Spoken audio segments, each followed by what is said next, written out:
There was once a city that ruled the world and would not die. Across the centuries, its name changed like the turning of an age. To the Romans, it was Nova Roma. To the Greeks, it was Byzantium.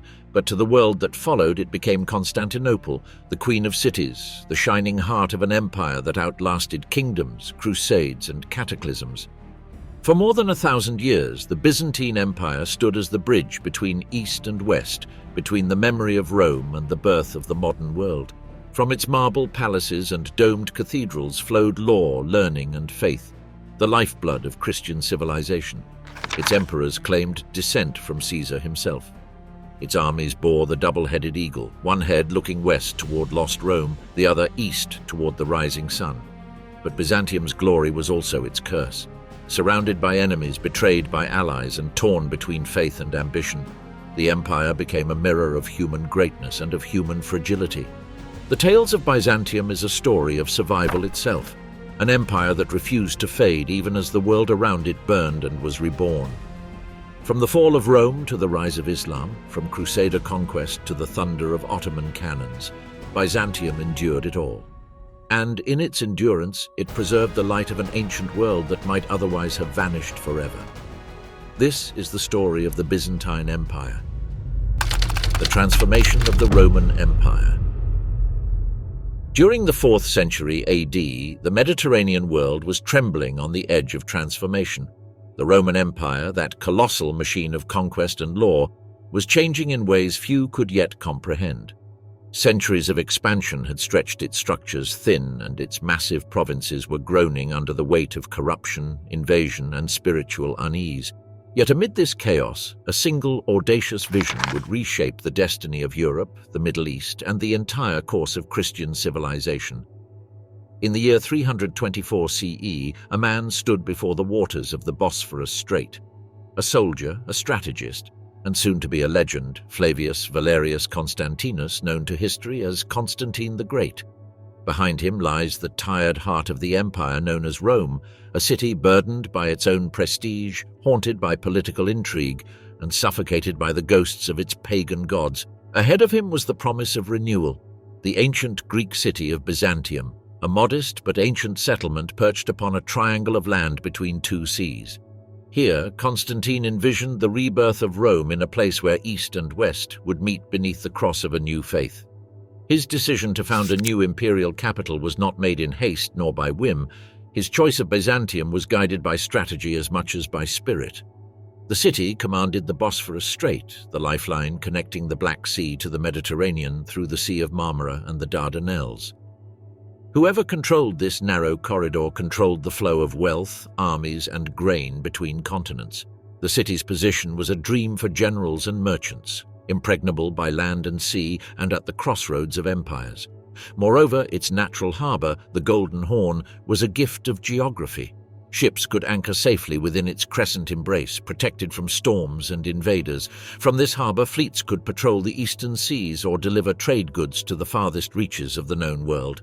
But Constantine's vision reached beyond military advantage or commerce.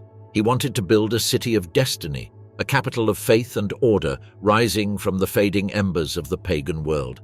It was only a matter of time before the emperor's dreams became reality.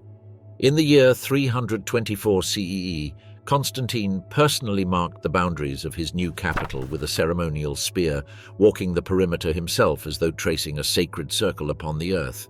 He named it Nova Roma, meaning New Rome, though the world would come to know it by another name, Constantinople, the city of Constantine. From across the empire, architects, artisans, and engineers were summoned. Marble from Greece, granite from Egypt, and precious metals from Asia Minor arrived in endless caravans. Sculptors brought relics and statues from the old cities, including Corinth, Ephesus, even Rome itself, to adorn this newborn metropolis. The transformation was colossal as Byzantine hills were crowned with new walls, aqueducts, forums, and palaces that glittered beneath the Anatolian sun. The imperial palace rising upon the eastern promontory became the beating heart of the empire. Its halls were filled with mosaics of gold and glass, depicting the emperor as ruler, but as the chosen of God. Below, the Hippodrome, a massive arena inspired by Rome's Circus Maximus, was filled with 100,000 voices. Chariot races, imperial parades, and public ceremonies turned the city into a living theatre of power. Constantinople declared that Rome's spirit would not die but be reborn, transformed by faith and destined to outlast the empire that had birthed it. But beneath this architectural splendor, another revolution was taking shape, one that would redefine the moral and spiritual core of the empire. Just a decade earlier, Constantine had issued the Edict of Milan in 313 CE, legalizing Christianity after centuries of persecution. What began as a cautious decree became the foundation of a new world order. The emperor himself embraced the faith of the cross, merging divine providence with imperial destiny. Churches began to rise beside temples. Christian bishops gained influence within the imperial court, and the emperor's authority was soon seen as divinely sanctioned, a reflection of God's will upon earth. Constantine's own patronage of Christianity reshaped governance itself. Sunday became a day of rest across the empire. Church property was protected by law, and the emperor's hand reached even into the heart of theological debate. In 325 CE, he convened the Council of Nicaea, summoning bishops from across the Christian world to settle the Arian controversy, a debate over the very nature of Christ. For the first time in history, an emperor presided not merely over nations, but over the faith of millions. The council's decisions would eventually be carried through centuries, shaping doctrines, dividing empires, and forging a new relationship between throne and altar. While the western half of the Roman Empire staggered under barbarian invasions and economic decay, the east under Constantine thrived. The eastern provinces that included Egypt, Syria, and Anatolia were rich and stable. They fed the empire with grain, gold, and soldiers. Constantine's reforms divided military and civil power, preventing the rise of rebellious generals that had so often toppled emperors in Rome. Governors administered law and taxation, generals commanded the legions, and at the top stood the emperor himself. This structure, born of necessity, would become the backbone of the Byzantine state for centuries. It allowed the East to endure long after the West crumbled into dust. Even as Latin remained the official tongue of administration, the streets of Constantinople pulsed with Greek as philosophers debated in its rhythms, merchants bargained in its cadences, and priests sang their liturgies in its sonorous tones. The empire was Roman in law, but increasingly Greek in soul. This bilingual nature created a fusion unseen before, with a civilization where Roman order and Greek intellect coexisted beneath the shadow of the Christian cross. By the time Constantine died in 337 CE, his city stood as the new heart of empire, a shining beacon on the Bosphorus. Yet its creation marked more than the birth of a capital. It signaled the birth of a new world. The Western Empire, beset by internal strife and barbarian incursions, would soon fracture, but the East would rise into an empire that would endure for more than 1,000 years. An empire of mosaics and manuscripts, of emperors and theologians, of war and worship. It would come to be known as the Byzantine Empire, and its story was only the beginning. The dream of empire reborn. 6th century AD, in Constantinople, the empire stands bathed in the gold of dawn, its domes and towers piercing the mist above the Bosphorus. From the heart of this imperial city, a single man peers across the horizon, an emperor whose dreams reached far beyond the sea, far beyond his own lifetime. His name was Justinian I, and his vision was nothing less than the restoration of Rome itself. For Justinian, the empire was not merely a realm of marble palaces and laws, it was a sacred inheritance, a living promise of eternity. The Western Empire had fallen to barbarian kings, its banners torn, its cities silenced. But Justinian refused to accept that Rome's story had ended. He believed the empire could be reborn through the might and faith of a new Christian civilization, governed from Constantinople, the queen of cities. His dream bore a name that was carried through the marble halls of the palace, Renovatio Imperii, the renewal of the empire.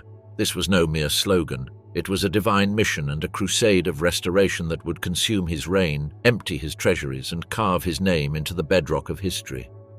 But Justinian did not dream alone. At his side stood a woman as formidable as any emperor, Theodora. Once an actress in the theatres of Constantinople, a woman born into poverty, mocked by the very elite she would one day rule.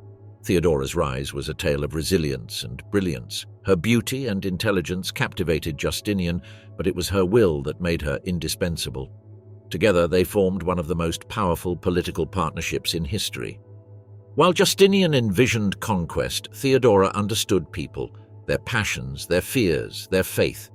Where he sought to rebuild the empire, she sought to redefine it, ensuring that the Byzantines would not simply inherit Rome's might, but transcend it. Their bond would endure triumphs, betrayals, plagues, and revolts, and through it all, the empire would tremble under the weight of their shared ambition. The first test of Justinian's dream came across the waters of the southern Mediterranean in North Africa. A century earlier, the Vandals, a Germanic tribe led by their fierce king Gaiseric, had crossed from Spain into Roman Africa, seizing Carthage and building a maritime kingdom on Rome's grave. They became masters of the sea, terrorizing shipping routes and raiding the coasts of Sicily and Italy. Yet their power was more than military. They followed Arian Christianity, a faith condemned as heresy by the Orthodox Church. To Justinian, their very existence was both a spiritual and political affront. When internal strife fractured the Vandal court after the death of King Thrasimund in 523 CE, the emperor saw his chance. The empire would strike to reclaim lost lands, restore Roman law, and bring Africa once again beneath the shadow of Constantinople's cross. To lead this monumental expedition, Justinian chose his most gifted commander, Belisarius. He was young, tall, and known across the empire for his unshakable discipline. Born in Thrace, Belisarius had risen from humble origins through sheer brilliance. Soldiers adored him, enemies feared him, his mind was as sharp as his sword, his calm unbroken even amidst chaos. Under his command marched an army of roughly 15,000 men, a small force by Roman standards, yet one forged in fire. Among them were seasoned infantry, mounted federates, and 10,000 horsemen, including Hunnic archers, swift and deadly, their arrows darkening the skies before an enemy could even form ranks. They were accompanied by an armada, 500 transport ships and 92 warships cutting through the Aegean like silver blades. The expedition set sail in June of 533 CE, its decks crowded with anxious men and the sound of creaking timbers. The mission was speed, secrecy, and surprise. Failure would mean annihilation. The fleet made landfall at Caput Vada, where Belisarius established a beachhead. Fate smiled upon him. The Vandal navy had sailed north to crush a rebellion in Sardinia, leaving Africa exposed. The decisive moment came near Ad Decimum, 10 miles from Carthage. The Vandal king Gelimer, caught off guard, hastily assembled his troops, believing his cavalry could scatter the Byzantines with one swift charge. But Belisarius was no ordinary Roman general. His soldiers formed tight defensive ranks, shields locked, spears braced. The Hunnic cavalry swung wide, encircling the enemy like a tightening noose. The Vandals broke. Gelimer's brother fell in battle. The king himself fled. Within days, Carthage fell without a fight. The city's people, long under foreign rule, entered the streets, cheering the banners of Constantinople. The dream of restoration had begun. Within a year, the campaign was over. Gelimer was captured and brought to Constantinople in chains. Africa was once again Roman. Justinian established the Exarchate of Africa, mixing civil and military power under one governor, a model of Byzantine administration that would shape imperial governance for centuries. With the fertile lands of North Africa restored, grain shipments and trade revived, filling imperial coffers once more.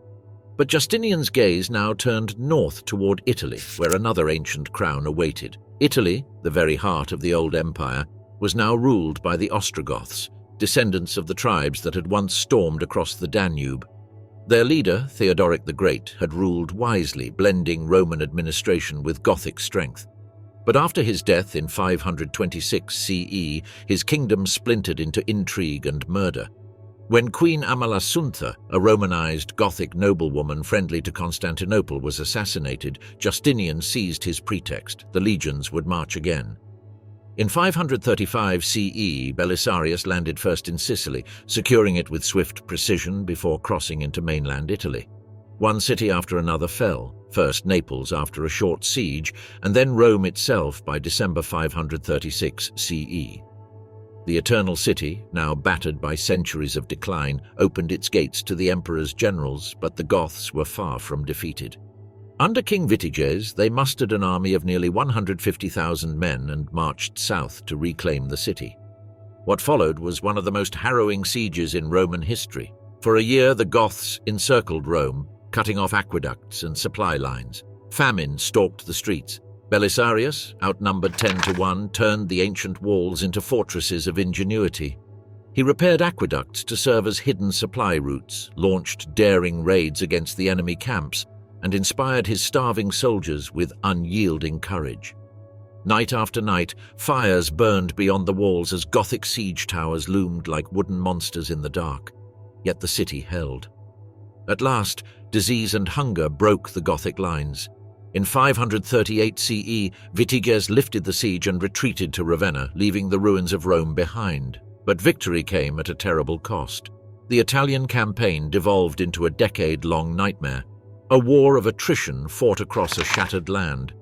Belisarius, exhausted and undermined by rival generals like the eunuch Narses, struggled against renewed Gothic counterattacks.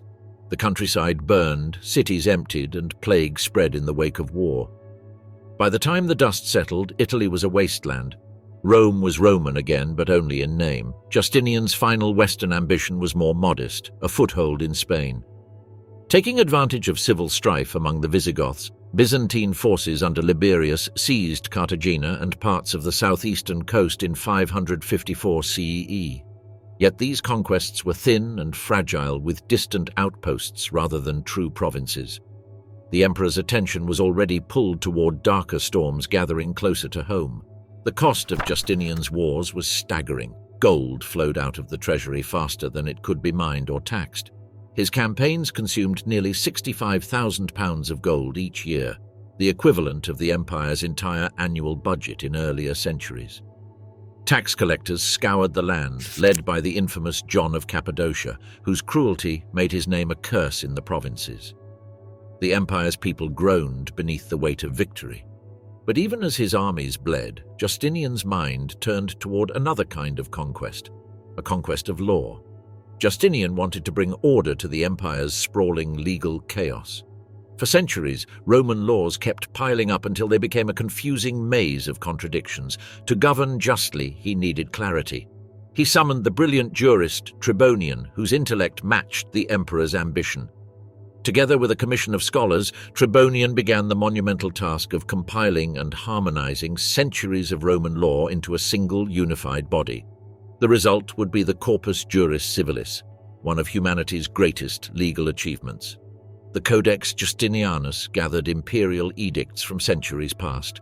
The digest distilled the wisdom of 2,000 jurists into 50 volumes of refined logic. The Institutes became a textbook for students of law, written in clear and elegant language, while the Novellae, Justinian's later decrees, reflected the living pulse of a changing empire. These works did more than preserve Rome's legal heritage, so they redefined it. From medieval Europe to the modern West, Justinian's code would echo through the ages, shaping justice long after his empire faded. While Justinian's laws reflected his intellect, his architecture reflected his soul. In 532 CE, Constantinople erupted in chaos. The Nika riots, born of political fury, consumed the city in flames. When the smoke cleared, the great cathedral, popularly known as Hagia Sophia, was in ruins. And even though others saw disaster, Justinian saw destiny. He would build a new Hagia Sophia, bigger than any church before or since. Under the genius of architects Anthemius of Tralles and Isidore of Miletus, construction began. 10,000 men labored day and night. Marble was brought from every corner of the empire, columns from Ephesus and Baalbek, precious stones from Egypt and Greece. The project consumed fortunes and spanned years. When it was finished in 537 CE, the emperor entered the completed church and gazed up at its golden dome, 180 feet high, suspended in light. The Hagia Sophia was more than a church. It was the heart of Byzantium, the living embodiment of faith made of stone. But even as the empire basked in glory, an unseen enemy approached. In 541 CE, death arrived from Egypt. It traveled on ships, hidden in grain carried by rats and fleas. Within months, it reached Constantinople. What began as fever and swelling became mass death. Streets filled with corpses.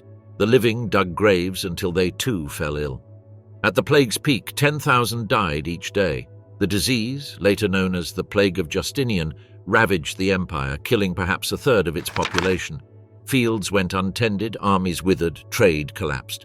Even the emperor himself fell ill, though he later survived. The empire never truly recovered. Manpower dwindled, tax revenues dried up, and once proud provinces fell silent. The dream of total restoration faded beneath the weight of empty villages and silent harbors. When Justinian died in 565 CE, the bells of Hagia Sophia tolled over a weary empire. His accomplishments were monumental after the law was revived and the city was reborn as a lasting symbol of faith. But in hindsight, the cost was immense. The treasury was drained, the population decimated, and the empire stretched beyond endurance. The dream of a unified Roman world had burned too brightly to last. And yet, even in decline, Byzantium continued living while tempered by suffering, fortified by faith, and destined to endure for another 900 years. At this moment, the age of Justinian had ended, but the story of the Byzantine Empire was far from over. The Age of Collapse and Resurrection. The empire of marble cities, gold-domed basilicas, and boundless authority that Justinian had once dreamed of restoring now trembled on the brink of ruin. The world that had seemed eternal was dying, not with a roar, but with the weary sigh of exhausted men and abandoned fields. The plague had come like an invisible army, leaving no fortress unbreached. Cities emptied overnight, trade routes fell silent. Fields lay barren for want of human hands to harvest them. Constantinople, once the proud queen of cities filled with lively markets and sacred processions, now resounded only with the sound of funeral bells.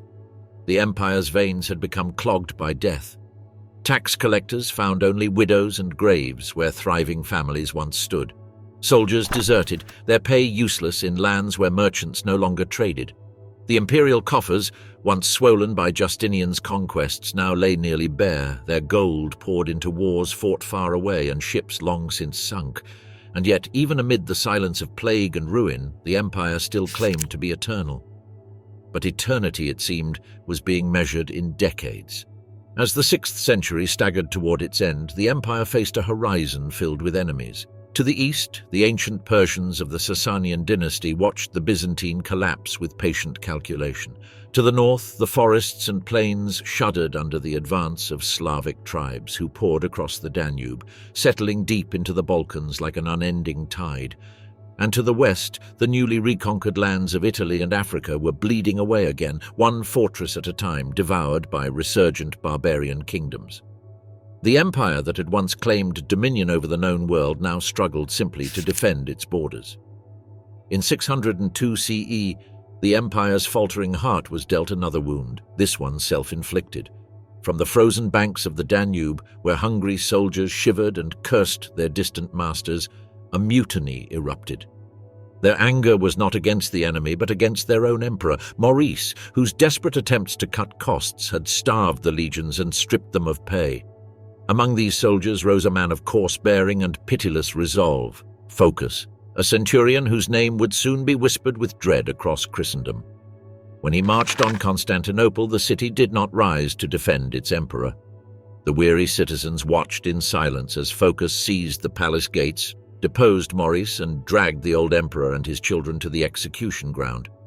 Witnesses said that Phocas forced Maurice to watch as his sons were beheaded, one by one. Only when the emperor had seen the last of his bloodline slain did Phocas allow the sword to fall upon him. The Bosphorus carried their bodies away as if trying to cleanse the empire of its own shame, but the water could not wash away what had begun.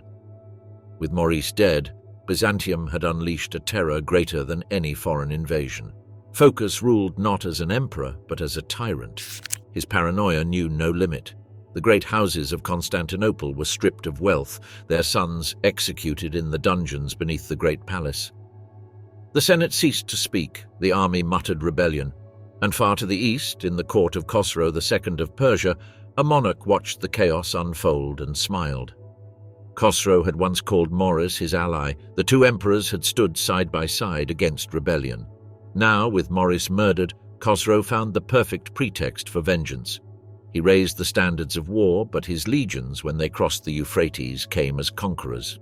The war that began in 603 CE would become the longest and most ruinous conflict the two ancient superpowers had ever waged.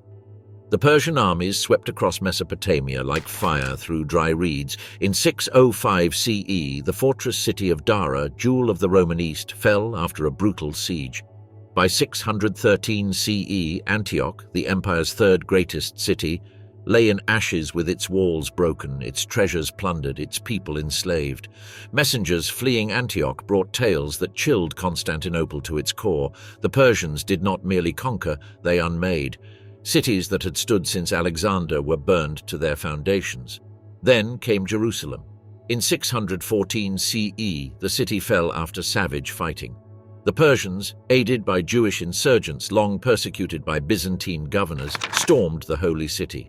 Thousands were slaughtered, churches were reduced to rubble. The true cross, the most sacred relic in Christendom, was carried away in triumph to the Persian capital at Ctesiphon. The empire's faith seemed to crumble with its frontiers. From Egypt came more disastrous news. In 619 CE, Alexandria surrendered. The granaries of the Nile were lost. Without Egyptian grain, Constantinople began to starve. By 615 CE, Persian armies stood across the Bosphorus at Chalcedon, their campfires flickering within sight of the imperial palace. From the terraces of Constantinople, one could see the glimmer of enemy torches, so close that the city's defenders could almost hear their laughter carried across the water. It seemed that the empire's thousand-year flame was flickering toward its end. But history, like the empire itself, has a way of refusing to die. In 610 CE, sails appeared on the horizon with imperial sails bearing the cross and the imperial eagle. From the African province of Carthage came Heraclius, son of the exarch, leading a fleet of loyal soldiers and carrying with him the hope of a dying civilization. Heraclius was not a man of luxury. He was broad-shouldered, silver-haired before his time, with eyes like tempered steel. When his ships entered the Golden Horn, the people of Constantinople rose at last in deliverance. Phocas was dragged from his throne. When Heraclius faced the tyrant, the man sneered at him, asking if he could do any better. Heraclius answered calmly that time would soon reveal the truth. Moments later, Phocas's severed head was paraded through the streets, but Heraclius inherited not a kingdom, but a corpse. The treasury was empty. The armies were shattered. The Persians controlled the east, the Avars and Slavs harried the Balkans, the capital itself teetered on starvation. Yet within this ruin, Heraclius began to rebuild through discipline, faith and invention. Heraclius knew that the old Roman ways of standing armies paid in coins from distant provinces were no longer possible. The empire was too poor, its borders too vast. So he reimagined the structure of power itself. He granted soldiers plots of land in exchange for hereditary service. They would farm in peace and fight in war, defending their own soil. These military provinces or themes became the backbone of a new Byzantine world, a system where farmers and warriors were one, where the empire's defense no longer depended on distant gold, but on the loyalty of those who lived upon its soil. This innovation, born of desperation, would save Byzantium for centuries. Even as Heraclius reformed the empire, he faced turmoil within. Religious discord threatened to tear the empire apart. Seeking unity, the emperor proposed a new doctrine, monothelitism, the belief that Christ had two natures but one divine will. It was meant as compromise. Instead, it ignited fury. Bishops argued, monks rebelled. Constantinople became a cauldron of theological debate, even as enemy armies gathered beyond its walls. And from the south, like a sandstorm out of the desert, came a force neither Heraclius nor Khosrow had foreseen, the Arab armies of Islam. United under a new faith, they struck first at the exhausted Persians, then turned their gaze upon Byzantium itself. In 636 CE, the Battle of Yarmouk decided the fate of the Levant. The Byzantine army was annihilated by swifter, more mobile Arab cavalry. Syria fell. And by 641 CE, Alexandria was lost again, and with it, the ancient lifeline of the empire. As the Arab tide swept across North Africa, the Mediterranean became a frontier of faiths, Christian and Muslim, East and West, both locked in an eternal struggle. When Arab fleets appeared before Constantinople in 674 CE, the empire's fate again hung by a thread. But the Byzantines had a secret, a weapon whispered about as if from the mouth of hell itself. Greek fire. It was said to burn upon the water, to cling to flesh and wood alike, and to roar with the fury of the sun. When the Arab fleet closed in, Byzantine ships unleashed this infernal flame. The sea itself seemed to ignite. Panic spread through the enemy ranks as the water moved across the strait. By 718 CE, another siege came, this time greater than the first. Over 100,000 men surrounded Constantinople. Yet the city held, its walls unbroken, its faith unshaken.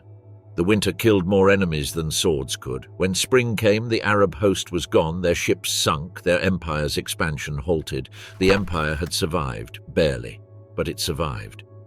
From that endurance, Byzantium found new strength. Out of centuries of chaos rose a dynasty of warriors, scholars, and builders. In 867 CE, the empire's destiny turned again, and Emperor Michael III slept in his palace chambers, unaware that his most trusted companion, Basil the Macedonian, had come to seize. When the deed was done, the dawn broke over a new age, the Macedonian Renaissance. Basil, born of peasant stock, had climbed from obscurity to absolute power through cunning and strength. He would lead the empire into its most brilliant century of rebirth, where armies reconquered, artists flourished, and Constantinople stood once more as the crown of the Christian world. But that is another story, one born from blood and betrayal, and a promise rumored through the centuries: Byzantium never dies. The Macedonian Renaissance.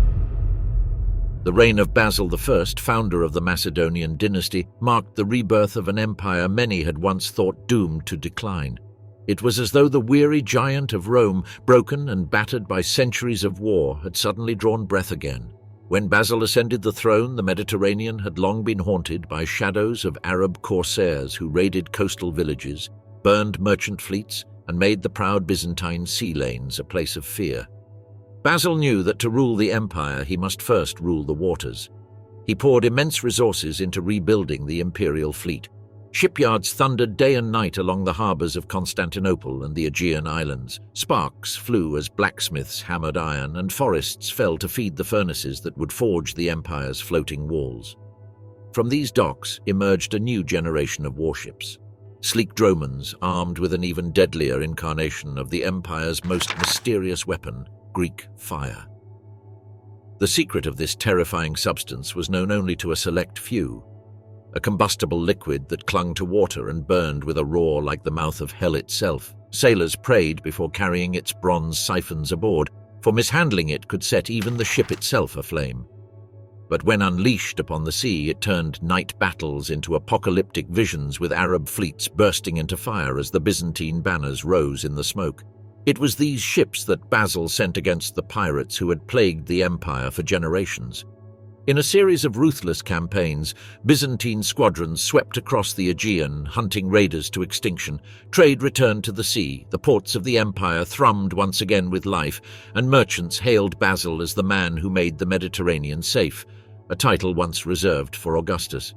With the seas reclaimed, Basil turned his gaze west, toward southern Italy, where Arab strongholds in Sicily and Calabria gnawed at the empire's last Italian possessions. To command the campaign, he chose Nikephoros Phocas the Elder, a general whose mind was as sharp as his sword. Phocas, born into a military lineage, was the kind of man soldiers would follow into fire. Basil gave him a task worthy of legend: reclaim Italy for Byzantium. The campaign unfolded like an epic. Byzantine fleets landed troops along the rocky Italian coast, supported by squadrons of warships that carried siege engines, cavalry, and grain. The Arabs, who had once dominated the peninsula, found themselves besieged and outmaneuvered by an army that combined Roman discipline with Greek ingenuity. The siege of Bari in 876 CE became the crucible of this struggle. For months, the two sides clashed with arrows filling the sky, catapults roaring day and night. Inside the city, famine began to gnaw at the defenders. Finally, in a thunder of horns and fire, the Byzantine banners climbed the ramparts. Bari fell, and with it the last great Arab bastion in mainland Italy. When the imperial standard bearing the Golden Cross was raised over the city's walls, the message was clear: Rome's eastern heir had returned. Throughout the Mediterranean, traders and sailors rumored it. The Byzantines were back. But Basil's victory was not only with swords and ships. For more than a century, the empire had been torn apart by the iconoclastic controversy, a bitter war of faith between those who venerated holy images and those who destroyed them. Churches had burned, monks had been exiled, and even emperors had fallen in the name of doctrine. Basil ended it. With the support of Patriarch Photios and the Council of 869 to 870 CE, he restored the veneration of icons and brought unity back to the Christian world within his realm. Across the empire, from the marble streets of Constantinople to the monasteries of Mount Athos, artisans once again took up their tools, including chisels, brushes, and gold leaf. The Hagia Sophia, heart of the Byzantine soul, bloomed anew with color and light. On its great apse, artists laid mosaic upon mosaic until, shimmering in gold and lapis, the image of the Virgin and Child looked down once again upon the faithful. It was triumph and faith reborn from the ashes of heresy. This artistic awakening spread far beyond the capital. Monasteries became studios of light and learning. Scribes copied ancient texts in scriptoria, illuminated with intricate gold and ink, preserving not just the words of Scripture but the wisdom of Greece and Rome. The famous Paris Psalter, adorned with classical grace and Christian reverence, symbolized this rebirth, a bridge between the ancient and the divine. While the empire healed, its influence spread outward. The Balkans now became the stage for one of history's quietest but most transformative conquests, conversion. In 864 CE, Khan Boris of Bulgaria accepted baptism, taking the Christian name Michael. This single act changed the map of faith in Europe. Behind him, an entire people began to turn eastward, drawn into the Byzantine orbit not by armies but by priests, scholars, and the language of the gospel. Two brothers from Thessalonica, Cyril and Methodius, answered this divine call. Scholars fluent in Slavic tongues, they undertook a mission that would shape the destiny of Eastern Europe. To bring scripture to the Slavs, they invented an alphabet known as the Cyrillic script, a masterwork of linguistic adaptation that translated heaven into human speech. Through this alphabet, the Slavs read their prayers in their own language. The word of God became their own, and with it came law, art, and a sense of shared destiny with Byzantium. The empire's armies had not conquered them, but its culture had. As Basil's successors, Leo VI the Wise and Constantine VII Porphyrogenitus, took the throne, the empire entered a new golden age. The generals they commanded were heirs to centuries of warfare, including men like Nikephoros Phocas the Younger and John Tzimiskes, who would carry the Byzantine eagles farther than they had flown since the days of Justinian. The campaigns of the 10th century were dazzling in their ambition.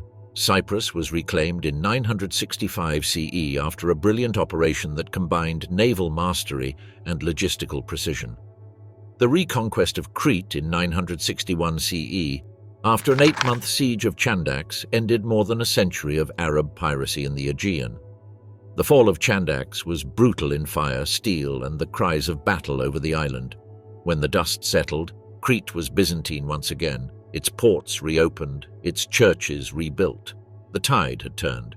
From Crete to Syria, from Cyprus to the Taurus Mountains, the empire's armies marched in victory. Cities long lost, like Tarsus, Aleppo, Antioch, fell one by one. The capture of Antioch in 969 CE was more than a military triumph. It was a statement to the world. The heirs of Rome still stood, and the phoenix of Byzantium burned brighter than ever. Then there was one man who would make the empire immortal, Basil II, known to history and to terror as the Bulgar Slayer. He was not a man of pomp or luxury. He slept on the ground beside his soldiers, ate their rations and shared their wounds. His eyes were dark, his will iron. To his men, he was both emperor and general. To his enemies, he was doomed. When Samuel of Bulgaria rose in rebellion, carving a kingdom out of the empire's western provinces, Basil swore an oath to not rest until Bulgaria bows to the emperor of the Romans. The war that followed lasted over 3 decades. Battles raged through forests, across mountain passes, and along the Danube. Villages burned, armies vanished into the snows, and the empire's fate hung in balance. Finally, in 1014 CE, at the Battle of Clydian, Basil trapped Samuel's army in a narrow valley. When the slaughter ended, 15,000 Bulgarians lay captive. Basil gave his infamous command that every 100th man should be left with one eye, the rest blinded. When Samuel saw his mutilated army stumble home, legend says he died of grief. It was horrible, but it was also the end of Bulgarian independence. By 1018 CE, the Danube once again marked the empire's northern frontier. The empire of Basil II was massive, rich and unchallenged as the most powerful state in the known world. But when Basil died in 1025 CE, the fire began to fade. His brother Constantine VIII, soft and untested, inherited a machine too powerful for his hands. He let the armies decay, the theme system weakened, and the soldiers returned to their farms. The aristocrats of the capital grew fat and ambitious. Gold flowed not to fortresses but to festivals. In the halls of Constantinople, intrigue replaced strategy. When Constantine's daughter Zoe took the throne, the empire's crown passed through marriage and manipulation. By the mid-11th century, the empire's borders still shone with the light of Basil's triumphs, but inside, the rot had begun. Civil bureaucrats undermined generals, soldiers became mercenaries, and the once mighty theme system decayed into corruption and complacency. And as the empire's strength waned, so too did its unity with the Christian West. The old wounds between Rome and Constantinople tore open in 1054 CE. The patriarch Michael Cerularius, proud and unbending, clashed with Pope Leo IX over theology, ritual, and authority. It began as a dispute over bread, language, and hierarchy, but it ended with the church itself divided. On a summer day in Constantinople, inside the hallowed halls of Hagia Sophia, a delegation of papal envoys entered during the divine liturgy. Before the stunned congregation, Cardinal Humbert laid a bull of excommunication upon the altar with a document damning the Eastern Church. Gasps filled the cathedral. The congregation froze. Within hours, Cerularius retaliated by burning the document and excommunicating the papal legates in return. The Great Schism had begun. East and West now breathed apart. For Byzantium, the break was more than spiritual. It meant isolation. In the centuries that followed, no help came from the West, even as new threats rose within the Normans, the Pechenegs, and soon the Seljuk Turks. The empire stood alone, rich in culture, yet fragile in its own way. The age of the Macedonian emperors had been one of fire, faith, and conquest. Yet as the golden lights of the Hagia Sophia reflected softly across the waters of the Golden Horn, few realized that within a generation those same lights would dim beneath the gathering shadow of an empire slipping into a long and sorrowful decline.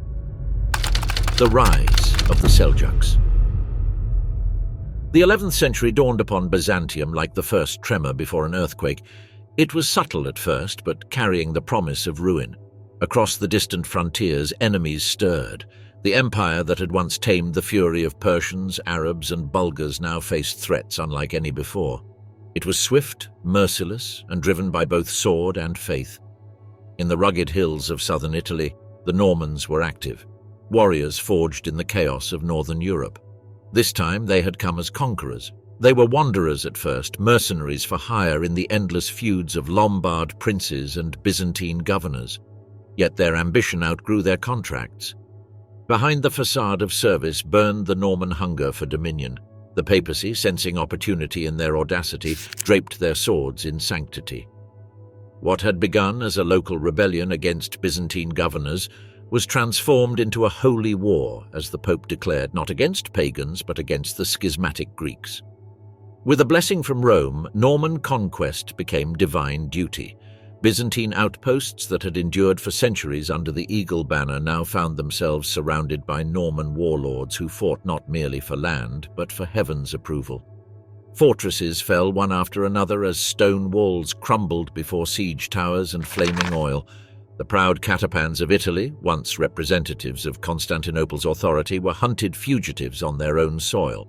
As southern Italy slipped from imperial grasp, the true storm gathered further east. Across the steppes of Central Asia, a tide of horsemen rode westward. They were known as the Seljuk Turks. They came from the Oghuz confederations, nomads hardened by endless horizons and the brutal patience of desert survival. Unlike the fractured Arab emirates that had once menaced the Byzantine frontiers, these Turks were united. They were disciplined, relentless, and guided by the conviction of their newfound faith. Their leader, Tugrul Beg, did not merely command an army. He embodied a vision. In 1055, he entered Baghdad as the new guardian of the Islamic world. The Abbasid Caliph, weary and powerless, placed the mantle of legitimacy upon his shoulders. From that moment, the Turks became soldiers of destiny. Tughril Beg was proclaimed Sultan, protector of the Caliphate, and the world itself shifted. Under Seljuk banners, the crescent advanced with methodical precision. Their cavalry tore through Byzantine defences that had once seemed eternal. The old theme system had withered under corruption and neglect. The frontier militias, meant to defend mountain passes and river valleys, now faced riders who fought like ghosts, appearing and vanishing with the wind. In the 1050s, Turkish raids into Anatolia began as skirmishes, but they revealed something far darker: the empire's hollow core. The local militias lacked training, leadership, and purpose. Their enemies, by contrast, fought with the unyielding rhythm of faith and necessity. Villages burned in the night, smoke rose like black banners across the horizon. The Turks struck swiftly by pillaging, enslaving, then vanishing before Byzantine troops could even march. The emperor's messengers brought grim reports to Constantinople. Entire regions of Anatolia lay deserted, farmers fled to the cities, fields turned to wasteland. For centuries, Anatolia had been the heart of Byzantine strength due to its granary, its recruitment base, and its soul. Now that heart began to die. By the summer of 1071, the storm finally broke. The Emperor Romanos IV Diogenes, a soldier emperor of iron discipline and tragic pride, prepared to meet the threat head-on. He was no court dilettante, no pampered noble raised among marble halls. Romanos was forged in war. In the face of his court enemies, he was reckless, but in the face of his soldiers, he was the last true general of Byzantium. In the barracks of Constantinople, he gathered an army unlike any seen in decades. 40,000 men, drawn from every corner of the empire. The elite tagmata marched beside provincial theme troops and contingents of foreign mercenaries, Norman cavalrymen, Varangian guards with double-headed axes, Pecheneg horse archers, and Rus's infantry. It was an army of languages and loyalties bound by gold and the emperor's charisma. As they advanced eastward through the passes of Armenia, the soldiers sang the old hymns of victory. Behind them, Constantinople prayed. Ahead of them, the banners of Sultan Alp Arslan were seen in the desert sun. At first, fortune favored the Byzantines. Fortress after fortress fell to their advance, but Romanos, emboldened by early success, made a fatal choice by dividing his army. One wing under General Joseph Tarchanaiotis marched north to seize Alat, while Romanos continued toward the fortress of Manzikert, unaware that Alp Arslan's entire force was already covering his every move. What began as a reconnaissance skirmish became, by dusk, the most disastrous day in Byzantine history. From the dust-choked horizon, the Turks descended like a whirlwind. Their horses moved as one swift, circling ghost. Romanos's heavy cavalry charged again and again, breaking through the center, only to find emptiness ahead. The Turks melted away, drawing the Byzantines further into the trap. Then there was a rumor sliding through the ranks like poison. They claimed the emperor was dead. Panic, confusion, and the disciplined lines dissolved into chaos. When Romanos turned to rally his men, he found his wings already gone, retreating without order. The sky turned red with dust and blood. Alp Arslan's cavalry encircled them completely. The emperor's banner disappeared in a sea of crescent pennants. As night fell, the last remnants of the imperial army were cut down or captured. At dawn the next morning, the wounded and exhausted Romanos IV was brought before Sultan Alp Arslan, his armor broken and his pride in ruins. The Sultan, struck by the emperor's condition, approached him with calm respect and asked what fate Romanos would have chosen had their roles been reversed. The emperor, still resolute despite his suffering, admitted that he might have chosen death for his enemy. Alp Arslan, moved by this honesty, chose mercy instead. He spared Romanos's life and helped him rise to his feet as a conqueror, showing grace to the fallen. It was mercy that burned worse than defeat. Meanwhile, the consequences were catastrophic. Anatolia, the empire's very heartland, was defenseless. Turkish settlers flooded across the plateau, seizing farms, founding new cities, and carving out emirates from imperial ruins. The emperor's ransom of 1.5 million gold pieces was an impossible sum. To raise it, the empire taxed itself to ruin. And while Romanos returned to Constantinople, humiliated but alive, his enemies at court were waiting. A coup led by the Ducas family stripped him of his crown, his honor, and soon after, his sight. The man who had tried to save Byzantium was left blind and broken, exiled to a monastery. Now Anatolia was lost, the empire's treasury was empty, the frontiers lay open. And across the Aegean, the Normans prepared to strike the Balkans. The age of Byzantine dominance was ending. But from its ashes, a new figure would soon rise, a young general named Alexios Komnenos, destined to drag the empire back from the brink. The establishment of the Crusader estates. The year was 1098, and the Byzantine Empire stood on the edge of uncertainty. The once mighty dominion of the Romans in the east had survived fire and sword for nearly 8 centuries, yet now its walls trembled beneath the roar of a new kind of holy war. The First Crusade had begun as an answer to Emperor Alexios I Komnenos' desperate plea for aid, a call sent westward across the mountains and cathedrals of Latin Christendom. His envoys had spoken of ancient cities fallen to the Turks, of holy lands desecrated, of Constantinople itself, the queen of cities, standing alone before the flood. But what Alexios received was not a disciplined army of allies. It was a tide. Tens of thousands marched eastward as Frankish knights in shining armor, Norman lords eager for conquest, Italian merchants chasing fortune, and humble peasants hoping the road to Jerusalem would cleanse their sins. Though they all carried the symbol of the cross, their reasons were as mixed as their ranks, blending faith with greed and hope with ambition. A Byzantine chronicler later observed with bitterness that they seemed like an army sent from heaven, yet their blades served many masters. Alexios, watching from the marble terraces of the great palace, faced a dilemma as vast as the empire's history itself. The Crusaders could save Byzantium or destroy it. He received their leaders in the gilded halls of Blachanae Palace, beneath mosaics of Christ Pantocrator that shimmered in the candlelight. Among them stood the formidable Bohemond of Taranto, whose calculating eyes measured not salvation but opportunity. Alexios required each of them to swear an oath in order to return to the empire any former Byzantine lands they might reclaim. The emperor's voice, calm and measured, carried the weight of centuries of imperial authority. Yet he knew deep down that these men were no vassals. They were conquerors. Still, he played his hand shrewdly.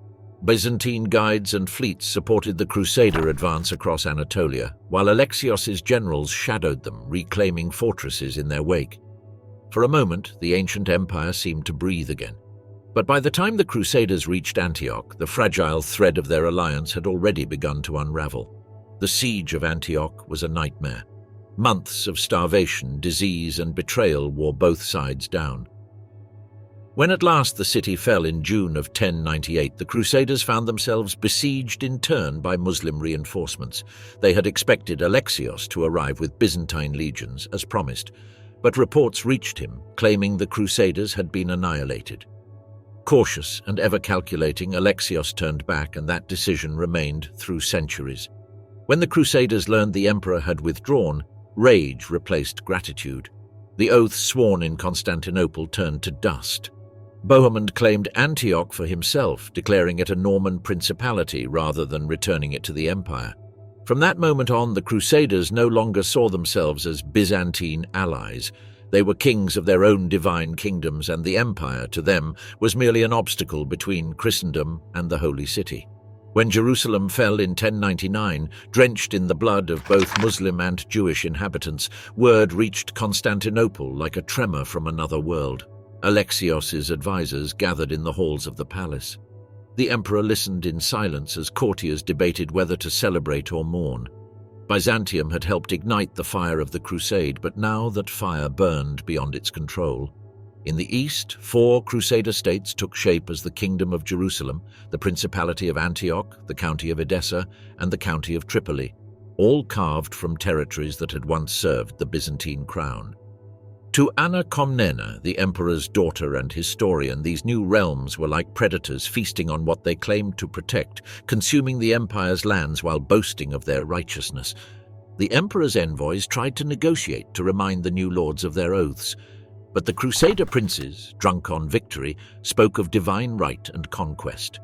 Trade routes once controlled by Byzantine merchants now swarmed with Italian ships, whose sails filled the Mediterranean like white wings of greed. At first, Alexios welcomed them. Venice, especially, had been granted lucrative trade privileges in exchange for naval aid. But this alliance would soon corrode the empire's strength from within. The Italians grew rich and arrogant in the ports of the empire. Their quarters in Constantinople became fortified enclaves, immune to imperial law. Byzantine citizens watched with resentment as foreigners dominated their markets and mocked their customs. And in the dark, something deeper was forming, a divide of souls. The Latin West and the Greek East had long strained under theological tension. The Great Schism of 1054 had not been healed, and now, as Crusader kingdoms and Latin merchants prospered on former Byzantine soil, mistrust hardened into contempt. The empire had survived Persians, Arabs, and Bulgars, but this new enemy was not external. It lived in the arteries of the empire itself. By the time John II Komnenos succeeded his father Alexios in 1118, Byzantium was a wary survivor surrounded by wolves. The emperor's calm intelligence and measured temperament could not fully disguise the gravity of his inheritance. To the north, the Pechenegs and Cumans menaced the Balkans. To the east, the Seljuk Turks held the Anatolian heartland, and to the south, Latin princes ruled cities once governed from Constantinople. John II, however, was no idle monarch. Patient and disciplined, he set out to reclaim what had been lost. His armies crossed Asia Minor, recovering fortresses one by one, restoring imperial authority where chaos had reigned for generations.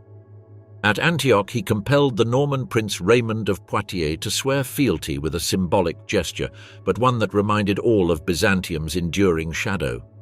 Yet the relationship remained brittle.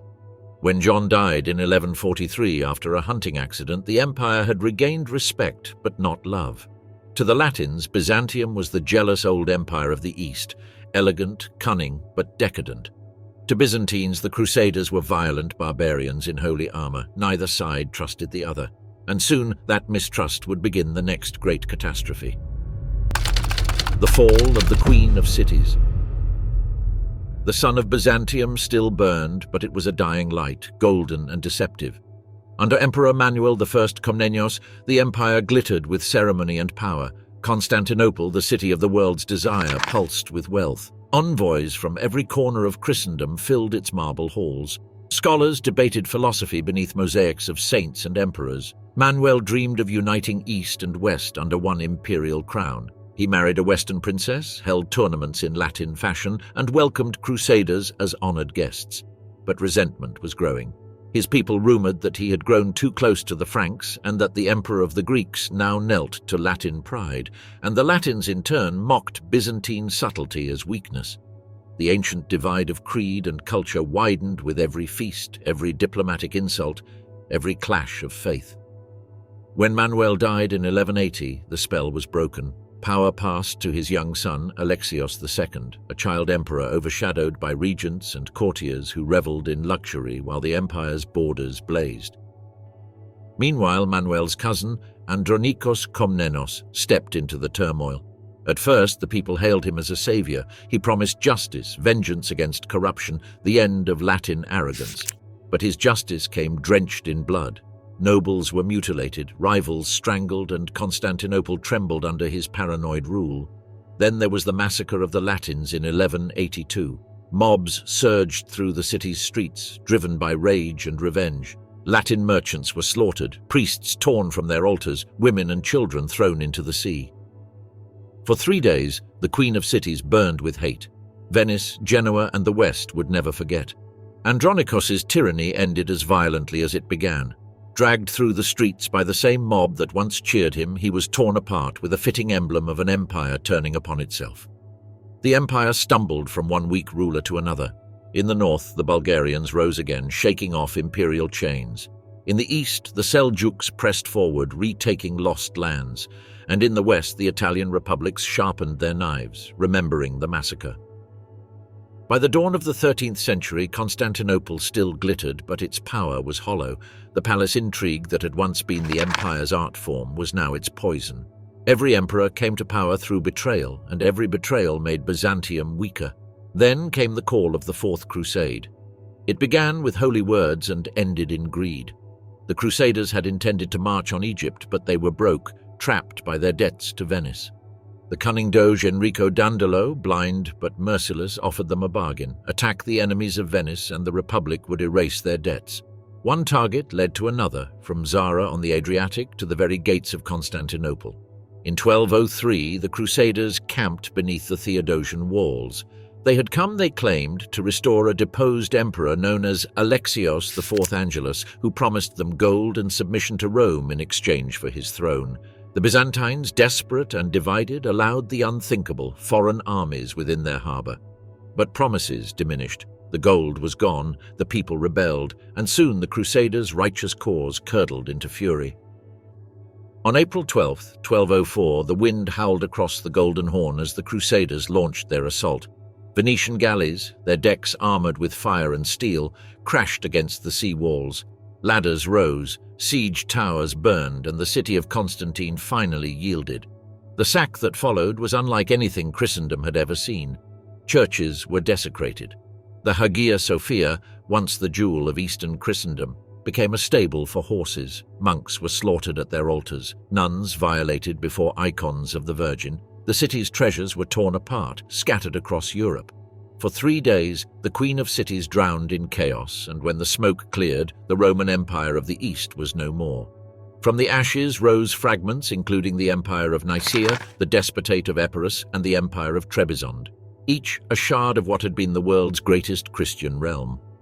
For half a century, Constantinople lay in foreign hands, ruled by Latin princes and guarded by Venetian fleets. The Greeks clung to survival in exile, dreaming of the day they would reclaim their capital. That day would come in 1261, when the armies of Michael VIII Palaiologos retook the city under the banner of the double-headed eagle. But what they found was not the Byzantium of old, only ruins haunted by memory. The Byzantine Empire would live on for 2 more centuries, but its fate was sealed. Weakened, divided, and surrounded by rising powers of the Serbs, the Bulgarians, and above all, the Ottoman Turks, Byzantium became a ghost of its former glory. But even in decline, its culture, religion, and scholarship endured, shaping the civilizations that followed. Its art, learning, and faith endured through the centuries. When Constantinople finally fell in 1453, it was not merely an empire that perished, but a civilization whose spirit continued to shape the world. Time could bury its walls, but not the soul that had once called itself Rome. And so ended the long decline of Byzantium. Even though Constantinople's walls crumbled, the idea of Byzantium still remains throughout history.